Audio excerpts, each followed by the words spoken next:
व्यवस्था की। बहुत सारे लोग कहते हैं कि वर्ण व्यवस्था जो है सही है, कुछ लोग कहते हैं गलत है। वर्ण व्यवस्था एक व्यक्तियों के वर्गीकरण का वैज्ञानिक सिस्टम है। देखा जाए तो भारत ने सबसे पहले, भारत पहला देश है जिसने वर्ण व्यवस्था स्थापित की लोगों में, कि मनुष्य के स्वभाव क्या क्या है। अगर मनुष्य का स्वभाव ब्राह्मण का है तो व्यक्ति ब्राह्मण होगा और वो ब्राह्मण के रूप से अधिकृत होगा और ब्राह्मण के रूप में अपने कृत्य करेगा, अपनी सेवाएं देगा समाज को। अगर उसका स्वभाव क्षत्रिय का है, उसकी भुजाओं में बल है और वो क्षत्रिय का दूसरे लोगों की रक्षा करने का दायित्व वहन करने की क्षमता रखता है, तो वो क्षत्रिय होगा। इस प्रकार की वर्ण व्यवस्था योग्यता के आधार पर, जैसे आज योग्यता के आधार पर अधिकारी लगाए जाते हैं, टीचर है और है, ये योग्यताओं के मापदंड होते हैं, उसकी परीक्षाएं होती है, उसके प्रशिक्षण होते हैं। तो ठीक वैसा ही सिस्टम इस देश ने बहुत पहले कर दिया था। वर्ण व्यवस्था जो मनु स्मृति से लागू हुई। मनु स्मृति कोई एक चीज नहीं है, मनु स्मृति कोई लंबा चौड़ा हिसाब किताब है। कई लोग मनु नाम के हुए इस देश में जिन्होंने इस प्रकार के नियम बनाए। तो वर्ण व्यवस्था, देखो दुनिया में वर्ग सभी जगह है, लोगों के वर्ग हैं, लोगों के अलग अलग स्वभाव के हिसाब से, परंतु वर्ण व्यवस्था की जो हमने की, वर्ग मजदूर है, किसान है, ये वर्ग है, परंतु वर्ण व्यवस्था हमारे देश की देन है दुनिया को। और वर्ण व्यवस्था बहुत वैज्ञानिक आधार पर थी, वैज्ञान योग्यता के आधार पर, परंतु बाद में उसमें विसंगति आई और उस विसंगति के तहत जन्म के आधार पर वर्ण व्यवस्था तय की जाने लगी। ये बहुत बड़ा गड़बड़ हुआ इसमें। योग्यता का कोई मतलब नहीं, डॉक्टर है तो वेद का बेटा वेद होगा, ये तय कर दिया। चाहे वेद का बेटा वेद का काम नहीं जाने, फिर भी वेद का बेटा वेद। ब्राह्मण का बेटा ब्राह्मण, क्षत्रिय का बेटा क्षत्रिय, चाहे उठ के खड़ा भी नहीं हो सकता हो, रक्षा का दायित्व तो बहुत दूर की बात है, फिर भी वो क्षत्रिय। इस प्रकार जन्म के आधार पर जब इसका निर्धारण होने लगा और फिर जातियां आई, तो इसका सारा जो वैज्ञानिक सिस्टम था वो तहस नहस हो गया। और ये बहुत ही एक गंदी व्यवस्था, क्योंकि जाति व्यवस्था सिर्फ इस देश में है और कहीं नहीं है। पूरी जमीन पर कहीं पर भी जातियां नहीं है। भाई मनुष्य तो एक खुद जाति है, मनुष्यों में भी और जातियां बना देना, ये इस देश में हुआ। जन्म के आधार पर जाति व्यवस्था की और जाति में फिर ऊंच नीच भेदभाव, ये सारी चीजें जो हुई वो बहुत ही बड़ा दुर्भाग्य हुआ इस देश का। तो आज कई फोन आ गए मेरे पास, दो तीन लोगों के, और उन्होंने कहा कि हमने भी आपकी तरह मेघालय की पोस्ट डाल दी कि मेघालय हमारी आजादी का जनक है, मेघालय ने हमें शिक्षा का सार्वजनिकरण, हमारी शिक्षा के लिए शिक्षा के दरवाजे सबके लिए खोल दिए, तो हमने भी मेघालय की आज महिमा की, उनका जन्मदिन है। काफी लोगों ने ऐसा किया, तो शिकायतें आई। लोगों ने कहा कि आप मेघालय को सही कैसे ठहरा सकते हैं। तो कहा कि भाई शिक्षा का सार्वजनिकरण मेघालय ने किया है। तो कुछ लोगों ने कहा नहीं, सार्वजनिकरण पहले था, इस देश में कभी शिक्षा प्रतिबंधित नहीं हुई, ऐसा दावा बहुत सारे लोग करते हैं। यहाँ पर इस प्रकार के दावे बहुत होते हैं क्योंकि ये चाहते हैं कि ये जो व्यवस्था है वो लागू रहनी चाहिए, ये भेदभाव और ऊंच नीच ये जारी रहना चाहिए। ऐसा जिनकी नीयत है वो ऐसा ऐसे कई सगुपे छोड़ते हैं रोज, उस पर मैं चर्चा कर रहा हूं।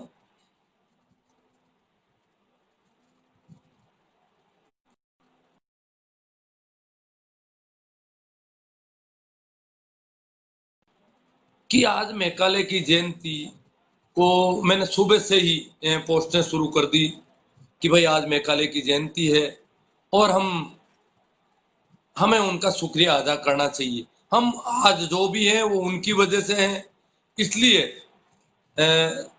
और लोगों ने भी ऐसा किया। तो वो डिफेंस में खेलने लग गई। जो लोग इस देश में भेदभाव और ये ऊंच नीच ये जारी रखना चाहते हैं और भी सतत, वो कहते हैं समरसता लाओ समाज में।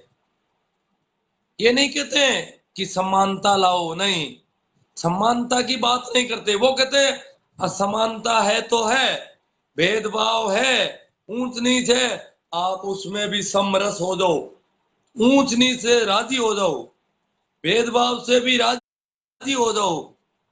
समानता नहीं है, असमानता है,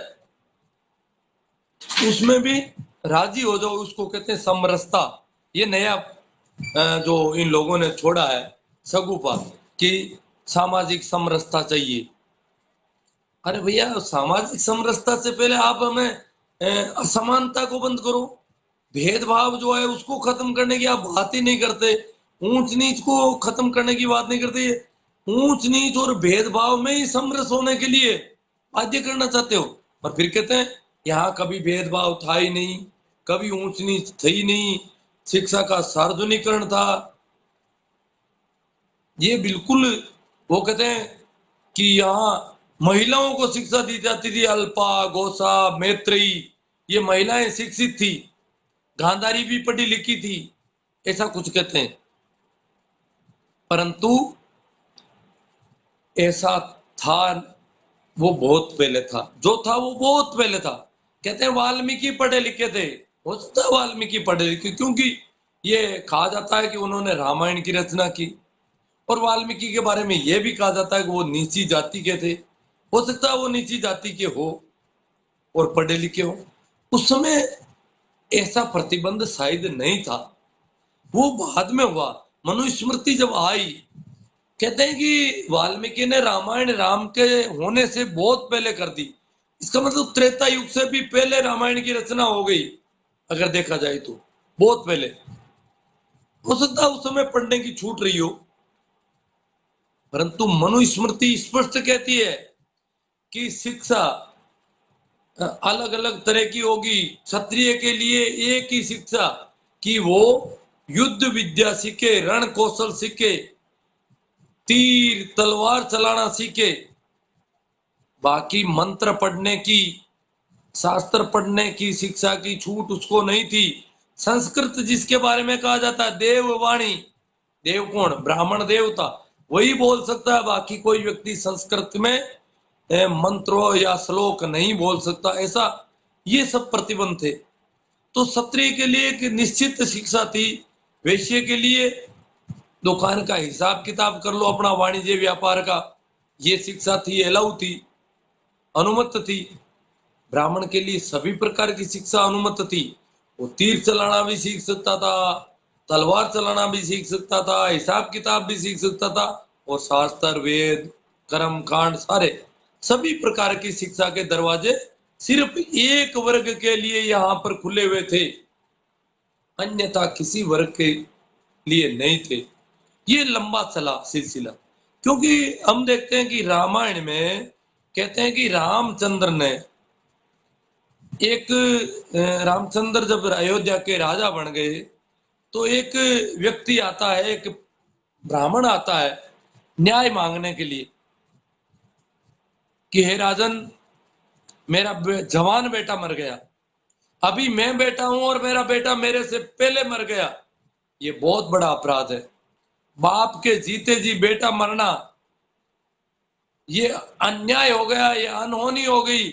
और इसका कारण है कि मैं वेद के मंत्र पढ़ रहा था, तो एक शूद्र ने उनको सुन लिया कानों से। शूद्र के सुनने की वजह से ब्राह्मण का बेटा मर गया, तो शूद्र को वहां बुलाया गया, पूछा गया कि तूने अपराध कर लिया, तुझे मंत्र नहीं सुनने चाहिए थे, और तेरे मंत्र सुनने से इसका बेटा मर गया, इसलिए इस अन्याय की सजा तुझे दी जाएगी, और अपराध तेरे कानों ने किया है। राजा रामचंद्र न्याय करते हैं कि अपराध तेरे कानों ने किया है, इसलिए इसके कानों में पिघला हुआ शीशा, शीशा कितने टेम्परेचर पर पिघलता है, जो गणित के विज्ञान के लोग हैं उनको पता होगा कि शीशा का गलनांक बिंदु क्या है। गलनांक बिंदु से पहले तो उसको ढाला नहीं जा सकता कान में। तो जो गलनांक बिंदु है टेम्परेचर का सेल्सियस में, शायद शीशे का गलनांक बिंदु ये 250-300 तो होगा ही डिग्री का। अब 250 उकुलता खोलता हुआ पानी 100 डिग्री होता, कितना गर्म होता है खोलता हुआ पानी। तो शीशा जब खोलता है, गलनांक में आता है और कान में डाला जाता है, उसमें कितना गर्म होता है, शायद पूरा सिर फट सकता है अगर कोई कान में डाले शीशा। इसका मतलब वो खत्म हो गया होगा आदमी जिसके कान में रामचंद्र ने शीशा, पिघला हुआ शीशा डालने का आदेश दिया था। ये न्याय हुआ था उस समय, कारण कि उसने मंत्र सुन लिए। इसका मतलब शिक्षा की छूट नहीं है। उसके बाद में द्वापर युग बताते हैं, वहां पर अपने एकलव्य की कहानी सुनते हैं। एकलव्य को तीर तलवार चलाने की शिक्षा की अनुमति नहीं, और अगर कहीं से सीख लिया तो उसका अंगूठा दक्षिणा में ले लिया गया और उसका वो काम रोक दिया गया, पेनल्टी लगी उसको, बहुत भारी दंड कीमत चुकानी पड़ी उसकी। तो इस प्रकार राजकुमारों को शिक्षा देते थे धनुर्विद्या की सारी। ये जो गुरुकुल बताते हैं, क्या है गुरुकुल प्रणाली? गुरुकुल प्रणाली का मतलब है कुछ गिने चुने लोगों को शिक्षा दी जाएगी, बाकी वालों को बंद कर दो। गुरुकुल प्रणाली तो यही थी अगर उसको देखा जाए तो। हमारे अतीत में थी, हमारी संस्कृति है, हमारी वो है, इसलिए गुरुकुल आनी चाहिए। अरे भैया, गुरुकुल में बहुत अन्याय था ना। हमारी है, हमारे यहाँ गलती हुई है तो हमें कहना चाहिए कि हम गलत थे और गलत को वापस स्थापित नहीं। अब हम ग्लोबल है, अब हम वैश्वीकरण के दौर से गुजर रहे हैं। अंग्रेजों के आने से यहाँ दुनिया की हवाएं चली। ये देश, इस देश में पूरी दुनिया की हवाएं रम गई, और इस देश के जो लोग मेघालय की वजह से स्कूलों में प्रवेश पा गए, स्कूलों में प्रवेश नहीं मिलता अगर मेघालय नहीं होता तो।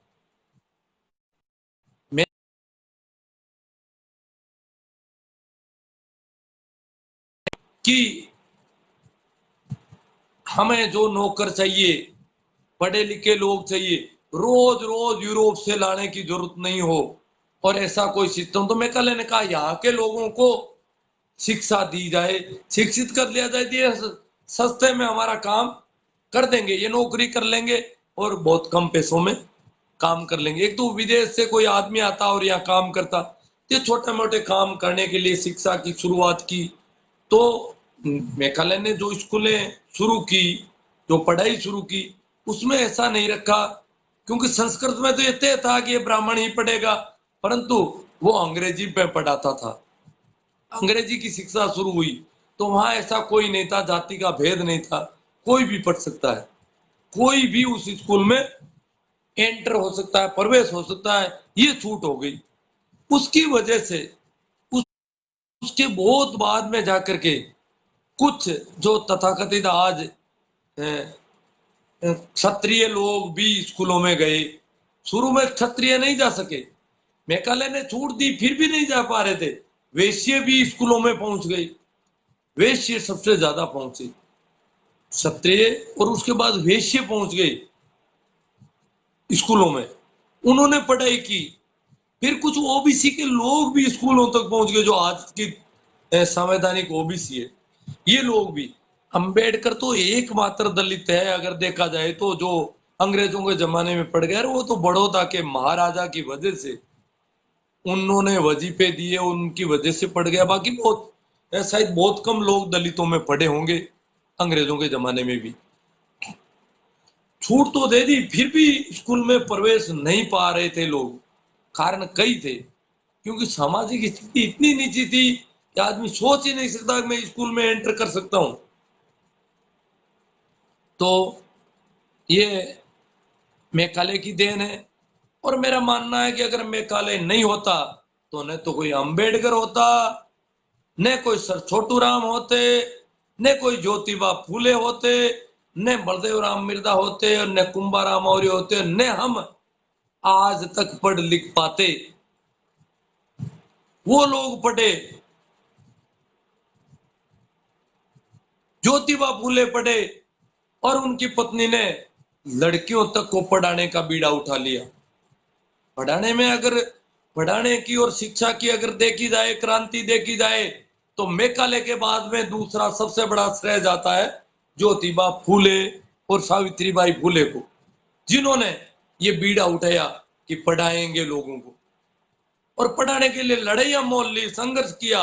लोगों ने उनको मारने के प्रयास किए, फिर भी उन्होंने अपना संघर्ष का रास्ता चुना और पढ़ाने का काम शुरू किया। मेकाले के बाद फिर अंबेडकर पढ़े, सर छोटू राम पढ़े, मिर्जा बलदेव राम पढ़े, ऐसे ही और कई सारे लोग पढ़े। मैं यहाँ के जो जिनसे हम परिचित हैं उनकी बात कर रहा हूँ, ये लोग पढ़े। तो इनके पढ़ने, जैसे सुभाष चंद्र बोस पढ़े, अंग्रेजों की वजह से पढ़े। कहते हैं कि सुभाष चंद्र बोस यहां से जब लंदन गए पढ़ने के लिए अंग्रेजों के देश में, वहां बहुत सारे लोग वहां जाके पढ़े थे यूरोप के देशों में, तो वहां पढ़े। और यहाँ पर जब उन्होंने यहाँ के जो 3-4 स्तर की राज्य प्रणाली थी, छोटे जागीरदारों से लेकर के बड़े जागीरदार, राजे महाराजे और अंग्रेज, अलग अलग स्तर थे राज के। तो अंग्रेज तो एक तरह से यूं लगता था कि कोई देवी अवतार है, गोरे रंग का आदमी, उसके सामने भी कौन दे, राजे महाराजा भी उनके सामने देखने से सकुचाते थे, इतना अलग स्टैंडर्ड था उनका।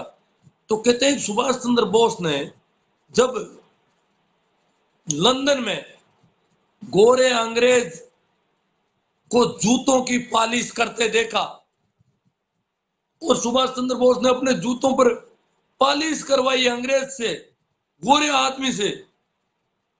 सुभाष चंद्र बोस कहते हैं मेरा आनंद का ठिकाना नहीं रहा कि गोरा आदमी मेरे जूतों पर पालिश कर रहा है। या तो पूरा देश, राजे महाराजे उनके जूतों पर पालिश कर रहे थे, जो तथाकथित बड़े बड़े राजे महाराजे थे वो अंग्रेजों के जूतों पर पालिश कर रहे थे। पर सुभाष चंद्र बोस वहां पढ़ने गया और उसको एकदम से स्वाद लगा कि